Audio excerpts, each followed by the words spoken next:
Dalam agama Islam ini Bapak Ibu ada 3 jenis salam.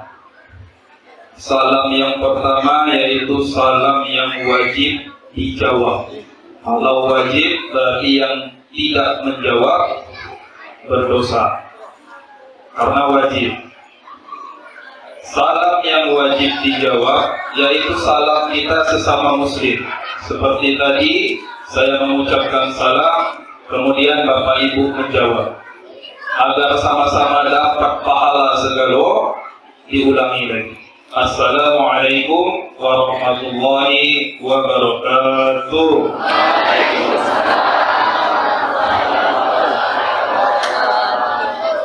Itu salam yang pertama, Bu. Salam yang wajib dijawab. Yang kedua adalah salam yang tidak boleh dijawab, yaitu salamnya Pak Imam sholat berjamaah. Ketika tahiyat akhir, Pak Imam mengatakan Assalamualaikum warahmatullah, jangan ada yang jawab Waalaikumsalam. Aneh. Dan yang ketiga adalah salam yang jangan sampai jawabannya itu terdengar oleh kita, yaitu ketika kita masuk ke daerah pemakaman, melewati kuburan, kita mengucapkan Assalamualaikum ya ahli kubur. Kalau sampai Bapak Ibu mendengar jawaban Waalaikumsalam, maka silahkan lari sekencang-kencang. Jadi Bapak Ibu yang dirahmati Allah Subhanahu wa taala, salam kita sesama muslim ini adalah salam yang wajib kita jawab. Bapak Ibu yang dirahmati Allah Subhanahu wa taala, Allah Subhanahu wa taala berfirman dalam Quran surah Al-Baqarah, Allah Subhanahu wa taala, ya ayyuhalladzina amanu kutiba alaikumus syiyam kama kutiba alal ladzina min qablikum la'allakum tattaqun. Kata Allah, wahai orang-orang beriman, diwajibkan atas kamu berpuasa sebagaimana diwajibkan atas orang-orang sebelum kamu, agar kamu bertakwa. Kemudian dalam Quran surah Al-Ahzab ayat ke-35, Allah Subhanahu wa taala berfirman, innal muslimina wal muslimati wal mu'minina wal mu'minati wal qanitina wal qanitati was shadiqina was shadiqat والصادقين والصادقات والصابرين والصابرات والخاشعين والخاشعات والمتصدقين والمتصدقات والصائمين والصائمات والحافظين فروجهم والحافظات والذاكرين الله كثيرا والذاكرات أعد الله لهم مغفرة وأجرا عظيما. Kata Allah Subhanahu wa taala dalam ayat ini, sesungguhnya laki-laki dan perempuan yang muslim, laki-laki dan perempuan yang mukmin, laki-laki dan perempuan yang tetap dalam ketaatan kepada Allah, laki-laki dan perempuan yang benar, laki-laki dan perempuan yang sabar, laki-laki dan perempuan yang khusyuk, laki-laki dan perempuan yang bersedekah, laki-laki dan perempuan yang berpuasa, laki-laki dan perempuan yang tetap menjaga kehormatannya, laki-laki dan perempuan yang selalu mengingat Allah, berzikir kepada Allah, a'adallahu lahum maghfiratan wa ajran 'azima. Allah telah menyiapkan bagi mereka ampunan dan pahala yang besar. Jamaah salat Isya dan Tarawih yang dirahmati Allah Subhanahu wa taala, mari di bulan Ramadan ini sama-sama kita meningkatkan takwa kita kepada Allah Subhanahu wa taala. Salah satu ibadah yang kita kerjakan yaitu di siang harinya kita berpuasa dan di malam harinya kita laksanakan, kita jalani ibadah-ibadah di bulan Ramadan di malam harinya. Menyambung sedikit yang disampaikan oleh Pak Ketua tadi, biar nanti ketika pulang tidak ditanya-tanya lagi. Nama yang diberikan oleh orang tua saya dari kecil, beliau memberi nama Marda Triyoga. Marda Triyoga bin MCD. Jadi saya putra ketiganya dari Ustadz MCD, yang insya Allah beliau juga akan mengisi di masjid ini. Beliau mendapat jadwal kalau tidak salah di Rabu malam Kamis di sini. Saya Senin malam Selasa. Kemudian juga kata Pak Ketua tadi, Ulkum kuliah 7 menit. Jadi kami ini Bapak Ibu untuk kultum ini punya arti tersendiri yang ceramah-ceramah. Jadi bagi kami kultum itu bukan kuliah 7 menit, tapi kuliah terserah antum. Maksudnya yang ceramah itulah yang bisa menentukan. Tapi karena sudah disampaikan jangan terlalu lama, maka insya Allah nanti yang saya sampaikan ini selesai sebelum azan subuh. Bapak Ibu yang dirahmati Allah Subhanahu wa taala, alhamdulillah segala puji hanya milik Allah Subhanahu wa taala atas segala nikmat, atas segala kesenangan-kesenangan dunia yang telah Allah berikan kepada kita. Alhamdulillah juga Bapak Ibu tidak terasa puasa tinggal 29 hari lagi. Karena kalau saya lihat dari cerahnya wajah Bapak Ibu di sini, semuanya mengambil diskon dari pemerintah. Karena hari ini ada saudara-saudara kita yang sudah mulai berpuasa.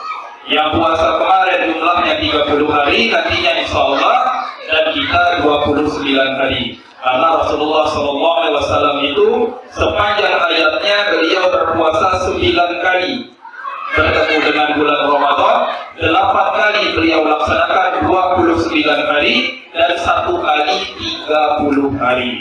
Jadi 29 hari puasanya Nabi, 30 hari pun puasanya Nabi. Tidak usah ribut-ribut Pak. Yang penting waktu sahur kita sahur, waktu berbuka kita berbuka, orang takbiran kita lebaran. Bapak Ibu rahmatullah subhanahu wa ta'ala. Kemudian nanti-nantinya Bapak Ibu, kita bersyukur kepada Allah Subhanahu wa taala atas nikmat kesempatan, nikmat umur yang telah Allah berikan kepada kita sehingga kita masih bisa bertemu dengan bulan Ramadan tahun ini. Tapi saya ingin mengajak Bapak Ibu untuk berhusnuzon, untuk berbaik sangka kepada saudara-saudara kita yang mungkin selama ini tahun kemarin masih berpuasa bersama kita, tapi tahun ini mereka telah berpulang ke rahmatullah. Banyak saudara-saudara kita, tetangga-tetangga kita yang tidak mendapatkan lagi kesempatan untuk bertemu dengan bulan Ramadan tahun ini. Kita berbaik sangka bahwasanya mereka telah berpulang ke rahmatullah.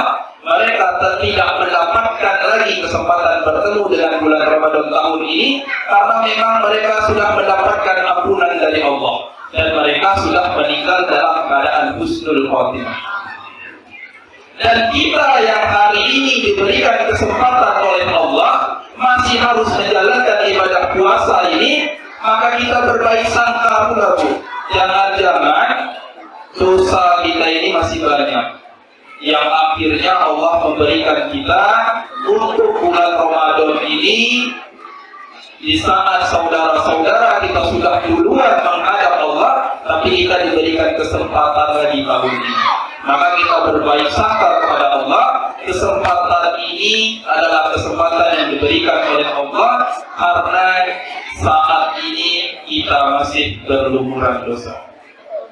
Maka Bapak Ibu, ketika kita mendapatkan kesempatan bertemu dengan bulan Ramadan ini, jangan terlalu senang Bapak Ibu.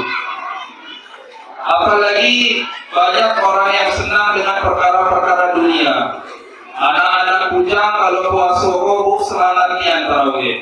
Atau mungkin anak gadis Pak RT, anak gadis Pak RW, anak gadis ibu-ibu yang selama ini berkurung di kamar, malam tarawih itu muncul di masjid. Jadi anak-anak bujang semangat kalau bulan Ramadan. Tapi jangan kita terlalu senang dengan bulan Ramadan ini, karena setiap orang yang bertemu dengan bulan Ramadan ini sesungguhnya mendapatkan ancaman juga dari Rasulullah SAW. Kata Rasulullah, celakalah, merugilah orang-orang yang tidak juga mendapatkan ridho Allah, mendapatkan rahmat Allah. Siapa mereka? Kata Rasulullah, liman adraka Ramadan fala yughfar lahu. Kata Rasulullah, rugilah orang-orang yang mendapati bulan Ramadan, tapi bulan Ramadan itu lewat begitu saja dan nanti dosa-dosa mereka tidak diampuni oleh Allah Subhanahu wa taala. Maka Bapak Ibu yang dirahmati Allah Subhanahu wa taala, mari kita maksimalkan ini agar kita mendapatkan ampunan dari Allah Subhanahu wa Ta'ala. Dan kita mendapatkan kesempatan ini Bapak Ibu siang dan malam. Kata Rasulullah, "Man shoma Ramadan imanan wa ihtisaban, ghufira lahu ma taqaddama min dzambi." Barang siapa yang berpuasa di bulan Ramadan, puasa yang kita lakukan di siang hari itu dengan penuh keimanan, mengharap pahala dari Allah dengan kesungguh-sungguhan, maka akan diampuni atas dosa-dosa yang telah lalu. Seandainya pagi siangnya tidak mendapatkan ampunan Allah, Allah kasih lagi kesempatan malam-malam 24 jam non-stop. Man qama Ramadana imanan wa ihtisaban ghufira lahu ma taqaddama min dzambi. Barang siapa yang melakukan ibadah malam bulan Ramadan dengan penuh keimanan, maka akan diampuni atas dosa-dosa yang telah lalu. Maka Bapak Ibu yang dirahmati Allah Subhanahu wa Ta'ala, semoga kita mendapatkan keutamaan bulan Ramadan ini dan diampuni atas dosa-dosa kita yang telah lalu. Amin. Tapi tidak cukup dengan amin saja, Bu. Tetap kita harus melakukan hal-hal yang memang harus diperhatikan dalam menjalankan ibadah bulan Ramadan, baik siang dan di malam hari. Kemudian keutamaan yang lainnya di bulan Ramadan ini, selain bulan penuh ampunan, maka bulan Ramadan ini juga bulan yang dimana doa kita akan diijabah oleh Allah Subhanahu wa Ta'ala. Maka ada doa, ada waktu mustajab untuk berdoa Bapak Ibu, yaitu ketika sahur dan ketika berbuka. Puncaknya itu ketika berbuka Bapak Ibu, ketika berbuka. Tapi masih banyak orang-orang umat muslim yang kurang pas menurut saya. Karena ketika puncaknya di berbuka itu, ini juga dijelaskan oleh guru kita Ustaz Hidayat dan lain sebagainya. Kita ketika membaca doa berbuka itu ada dua doa, satunya dalam hadis riwayat Bukhari Muslim dan satunya dari Abu Dawud. Yang paling sering, paling populer, paling banyak dipakai adalah yang dalam hadis riwayat Bukhari dan Muslim, yaitu Allahumma laka sumtu wa bika amantu wa ala rizqika aftartu bi rahmatika ya arhamar rahimin. Ini adalah doa pengantar Bapak Ibu. Jadi ketika kita berdoa, ketika berbuka, kita baca Allahumma laka sumtu wa bika amantu wa ala rizqika aftartu bi rahmatika ya arhamar rahimin. Kita langsung amin dan makan kurma dan lain sebagainya. Sedangkan hajat kita tidak kita sebutkan dalam doa ini. Maka ketika kita berdoa Bapak Ibu, kita sudah bertakwa kepada Allah, kita sudah berpuasa dari pagi hingga maghrib, maka takwa kita ini kita jadikan wasilah untuk meminta kepada Allah Subhanahu wa Ta'ala. Allahumma laka sumtu, ya Allah engkau suruh aku puasa, wa bika amantu, ya Allah engkau suruh aku beriman, wa ala rizqika aftartu, ya Allah dengan rezekimu ya Allah aku berbuka dengan rezekimu ya Allah. Bi rahmatika ya arhamar rahimin, ya Allah dengan rahmatmu aku meminta ya Allah. Tapi pada saat kita membaca itu, kita tidak mengatakan apa yang kita minta. Ujung dari doa itu, bi rahmatika ya arhamar rahimin, ya Allah dengan rahmatmu aku meminta ya Allah. Tapi kita tidak minta apa-apa pada saat itu. Kita sibuk makan kurma, makan bakwan dan lain sebagainya. Maka Bapak Ibu, itu adalah doa pengantar, dan setelah kita baca itu, tambahlah doa sesuai dengan hajat kita. Misalkan Allahumma laka sumtu wa bika amantu wa ala rizqika aftartu bi rahmatika ya arhamar rahimin rabbi hab lana minas shalihin. Dibukalah doa hajat kita, karena doa itu adalah doa pengantar saja. Kemudian Bapak Ibu yang dirahmati Allah Subhanahu wa Ta'ala, secara singkat bagaimana agar puasa kita ini sukses, maka ada kiat-kiatnya. Yang pertama Bapak Ibu, marilah kita meluruskan niat kita dalam berpuasa ini, niat karena Allah Subhanahu wa Ta'ala. Kalau ada orang yang berpuasa karena mau masuk surga, sebenarnya itu sudah menyalahi aturan Bapak Ibu. Berpuasa itu karena Allah, bukan karena ingin masuk surga. Karena kalau kita berpuasa karena ingin masuk surga, bagaimana kalau seandainya surga itu tidak diciptakan oleh Allah? Maka apakah kita akan tetap berpuasa atau tidak? Maka puasa ini mari kita jalankan dengan meluruskan niat kita karena Allah Subhanahu wa Ta'ala. Kemudian yang kedua, mari kita berpuasa di bulan Ramadan ini dengan sesuai syariat. Karena ada dua syarat diterima puasa ini. Yang pertama niatnya ikhlas, yang kedua sesuai syariat. Bagaimana dicontohkan Rasulullah puasa, begitulah kita menjalankan ibadah puasa. Yang ketiga, kiat suksesnya Bapak Ibu, banyak-banyaklah belajar lagi. Talibul ilmi fariidatun 'ala kulli muslimin. Menuntut ilmu agama itu wajib bagi setiap muslim. Maka di bulan Ramadan ini kita pelajari apa saja yang harus kita lakukan dalam melaksanakan ibadah Ramadan. Bapak Ibu yang dirahmati Allah Subhanahu wa taala, mungkin hanya ini yang dapat saya sampaikan. Semoga bermanfaat bagi kita semua. Semoga apa yang kita laksanakan, baik puasa kita di siang hari dan ibadah kita di malam hari, diterima oleh Allah Subhanahu wa taala.